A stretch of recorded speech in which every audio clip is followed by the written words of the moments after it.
Good morning, children. Welcome to your biology class. Dear students, we have completed first chapter of our biology, the fundamental unit of life. We have also discussed NCERT in text and exercise question answers. So you have to learn all the notes of cell as well as your NCERT question answers. If you are only doing writing work without watching your videos, then it will not help you to understand the topic.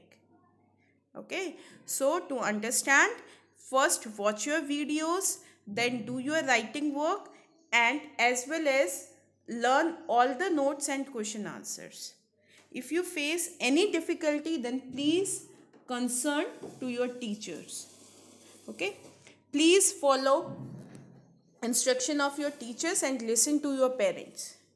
It is very important for all of you to continue your studies. These topics will not be repeated when school will reopen.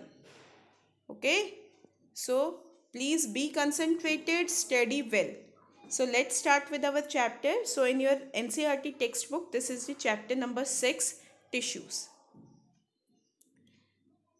So, we all know cells are the body's smallest functional units. Cells are the smallest fundamental structural and functional unit of life. When these cells group together, they form tissues.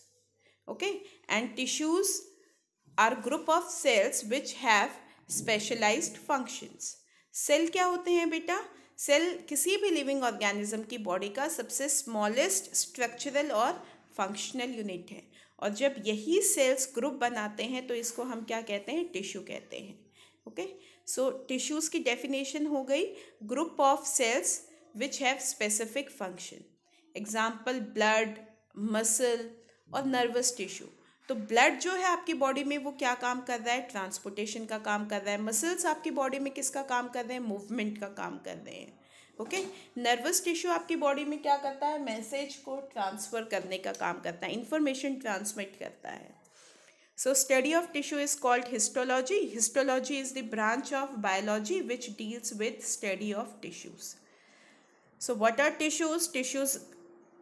Tissues are group of cells.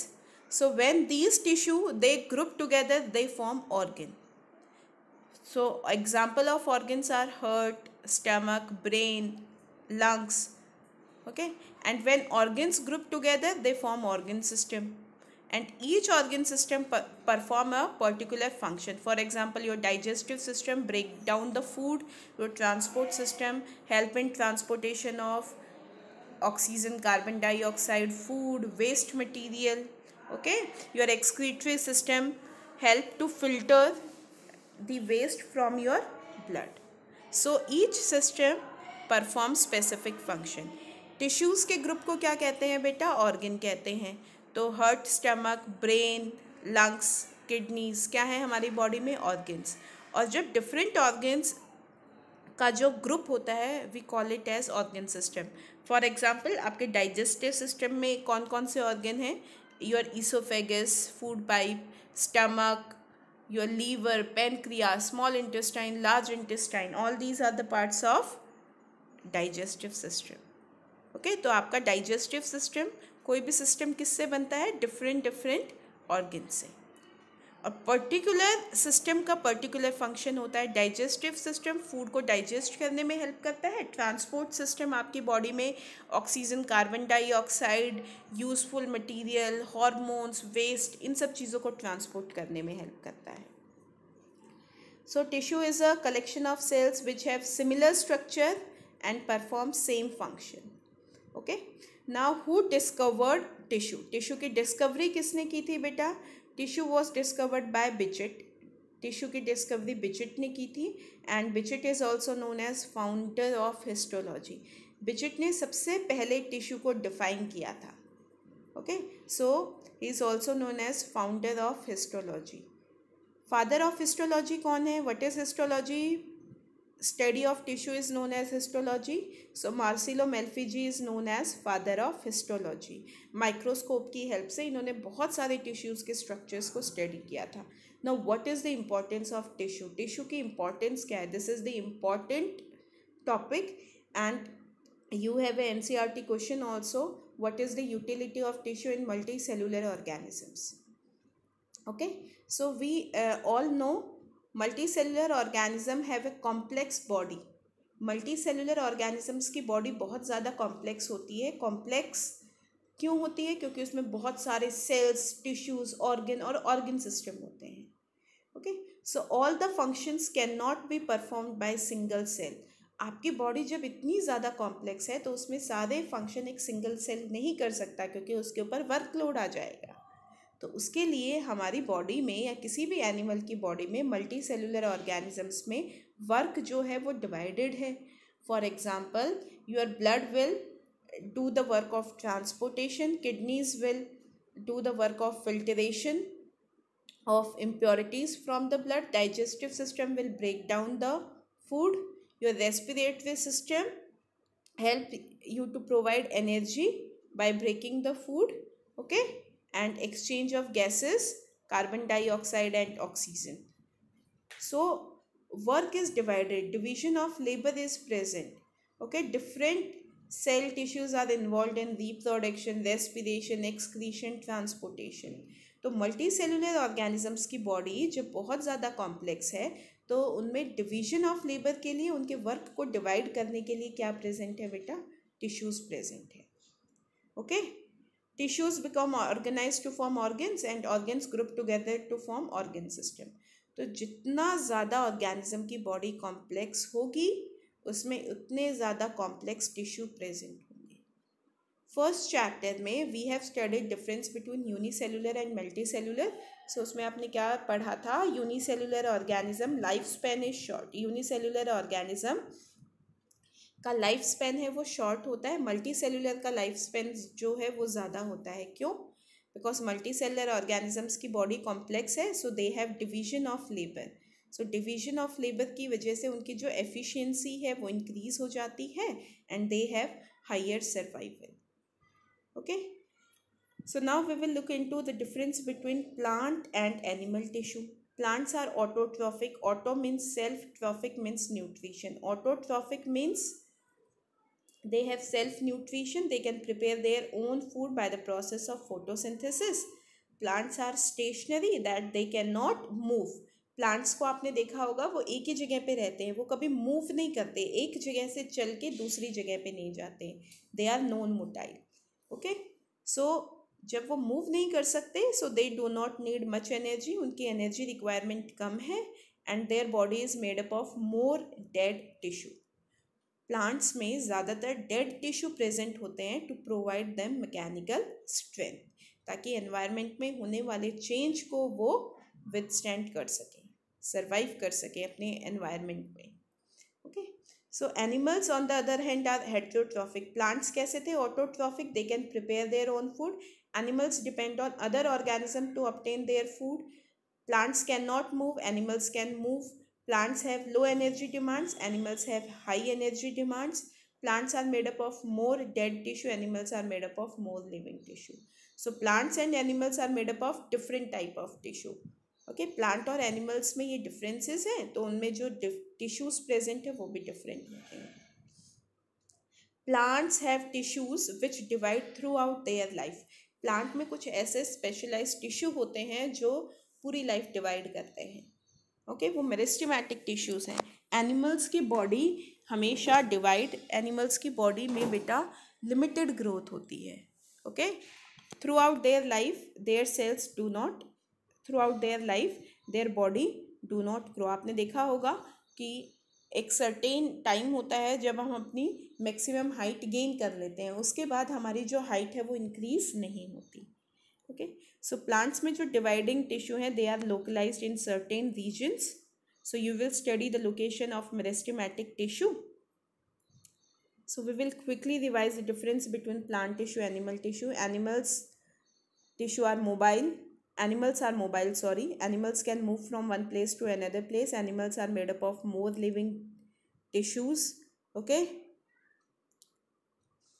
Animals have more complex body. The last point is animals have more complex body and cell growth is uniform. हमारी body की जो cell growth है वो uniform होती है। Animals में एक specific body design होता है, उसी के अकॉर्डिंग उनकी बॉडी में सेल्स ग्रो होते हैं। Our fingers never grow on our face, हमारे फिंगर्स कभी हमारे फेस पे ग्रो नहीं होती। We have a specific body design. ठीक है बेटा। प्लांट स्टेशनरी होते हैं, they do not move, their energy requirement are less और we can say low. Okay. Plants are made up of more dead tissue. Dead tissue in plants provide mechanical strength to them.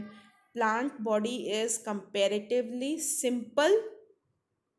Okay जब आप plants और animals को compare करेंगे, so animals have more complex body और plants have comparatively simple body.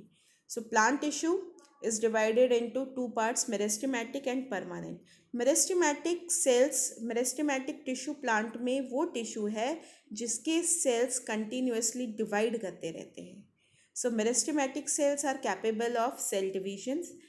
और जब ऐसे meristematic cells which have lost their ability to divide, जब मेरिस्टेमेटिक सेल्स, कुछ मेरिस्टेमेटिक सेल्स ऐसे हैं जिन्होंने सेल डिवीजन जिनके अंदर नहीं होता, so they form permanent tissue. So permanent tissue are mature meristematic cells which are incapable of cell division. Meristematic cells हमेशा divide करते हैं. Permanent cells they have lost their ability of cell division. So this permanent tissue is divided into two parts: simple permanent, complex permanent. Simple permanent is made up of same type of tissue. Complex permanent is made up of different type of tissue. Okay. So there are three parts of simple permanent: parenchyma, collenchyma, sclerenchyma. And complex permanent tissue is divided into two parts: xylem and phloem. Now what are the characteristics of meristematic tissue? Meristematic tissue have very small cells, they have thin cell wall, they have prominent large nuclei. उनमें जो nucleus है वो बड़े होते हैं. Okay.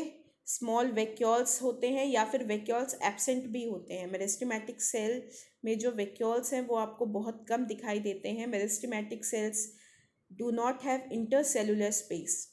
Intercellular space का मतलब है सेल्स के बीच में स्पेस नहीं होती. Okay. Meristematic cells divide through out the life of the plant. वो हमेशा डिवाइड करते रहते हैं, तभी प्लांट में अनलिमिटेड ग्रोथ होती है. प्लांट में you cannot count the number of leaves, number of branches, number of flowers or fruits. Plant के लीव्स, फ्लावर्स, फ्रूट्स आप कभी काउंट नहीं कर सकते क्योंकि वो अनलिमिटेड होते हैं, है ना. ओके. सो जो डिवाइडिंग टिश्यू है प्लांट्स में, मेरिस्टेमेटिक सेल्स जो हैं they are found on the tips of root, stem, nodes of stem, buds in between xylem and phloem. आप हमेशा नोटिस करेंगे plants always grow from tip, वो हमेशा टिप से ग्रो होते हैं. ओके. देखो आपके जो ओलंपियाड एग्ज़ाम्स हैं उसमें एक क्वेश्चन भी आता है कि आप एक ट्री के पास गए और आपने अपनी हाइट के अकॉर्डिंग 4 फीट अगर आपकी हाइट है तो आपने उस वहाँ पे एक नेल जो थी वो इंसर्ट कर दी. एक कील जो है, नेल है, उसको आपने वहाँ पे पेड़ के अंदर उसकी बार्क में आपने उसको इंसर्ट कर दिया. तो जब आप 5 साल के बाद जा रहे हैं तो वो नेल किस पोजीशन पे होगा बेटा? सेम पोजीशन पे होगा, क्योंकि प्लांट कहाँ से ग्रो कर रहा है? प्लांट तो टिप से ग्रो कर रहा है, ऊपर से ग्रो कर रहा है ना. तो आपने जहाँ पे नेल को इंसर्ट किया था वो आपको उसी जगह पे मिलेगा. So you can see here meristematic, आप यहाँ पे मेरिस्टेमेटिक सेल्स देख सकते हैं. They do not have intercellular space, cells के बीच में स्पेस नहीं है. डेंस साइटोप्लाज्म है यहाँ पे.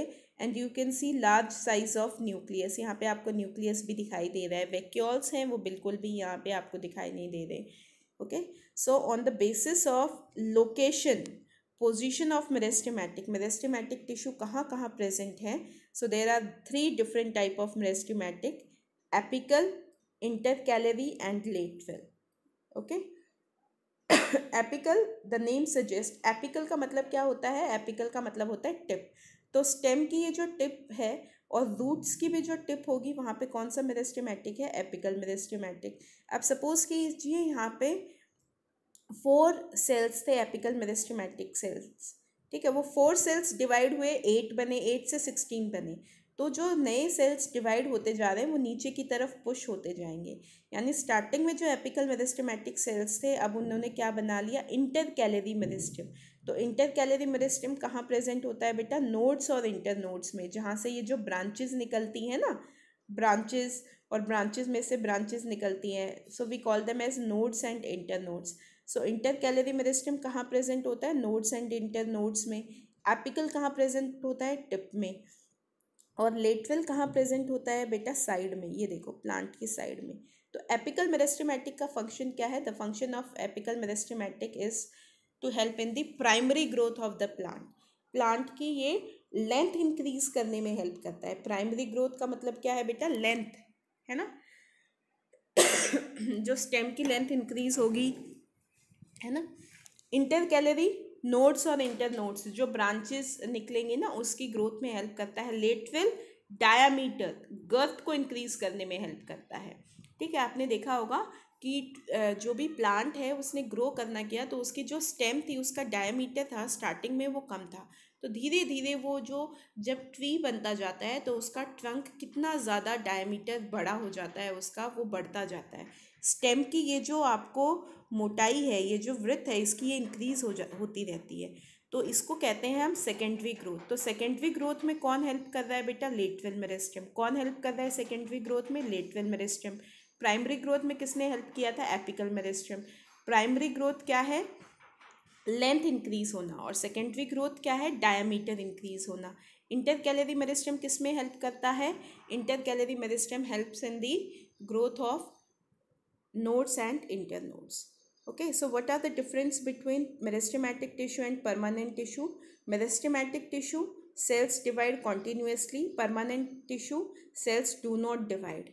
Okay, meristematic cells are small and isodiametric. Iso का मतलब होता है equal, diameter का मतलब होता है ना. सो आइसो मीन्स इक्वल डायमीटर. उनकी जो शेप है वो इक्वल दिखाई देगी आपको, सेम होते हैं शेप उनकी.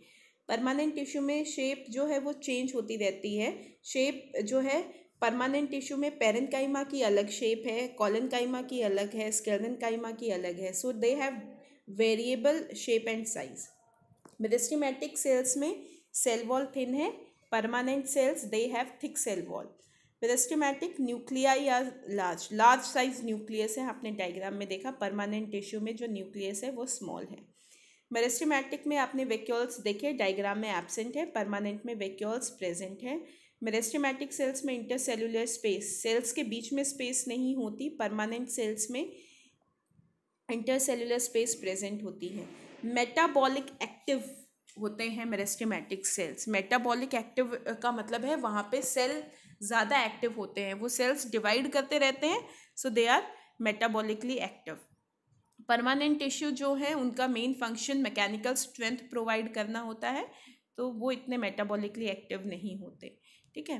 मेरिस्टेमेटिक टिश्यू है अनडिफरेंशिएटेड सेल्स होते हैं, मतलब उनका कोई स्पेसिफिक फंक्शन नहीं है. आप जब कोई भी सेल एक स्पेसिफिक फंक्शन अटेन कर लेता है तो उसको हम कहते हैं डिफरेंशिएशन. मेरिस्टेमेटिक सेल्स यहाँ पे सिर्फ और सिर्फ डिवाइड करते हैं. डिवाइड करने के अलावा उनका काम ही यही है कि डिवाइड करते रहना और नए सेल बनाते रहना. जबकि परमानेंट टिश्यू में जो सेल्स हैं वो डिवाइडेड है. ओके. पेरेन्काइमा जो है वो पैकिंग में हेल्प करता है, स्टोरेज में हेल्प करता है. कॉलेनकाइमा फ्लेक्सिबिलिटी देता है, स्क्लेरेन्काइमा हार्डनेस देता है. तो वो डिफरेंशिएटेड हो गए. ओके. मेरिस्टेमेटिक टिश्यू सिंपल होते हैं. परमानेंट टिश्यू जो है उनको दो पार्ट में डिवाइड किया गया है, simple and complex. Okay, so these are the simple permanent tissue: parenchyma, collenchyma, sclerenchyma. ठीक है बेटा. We will study these tissue in more details in the next video. So please watch this video, try to understand the topic and read your chapter from the NCERT textbook. Thank you class. Thank you so much.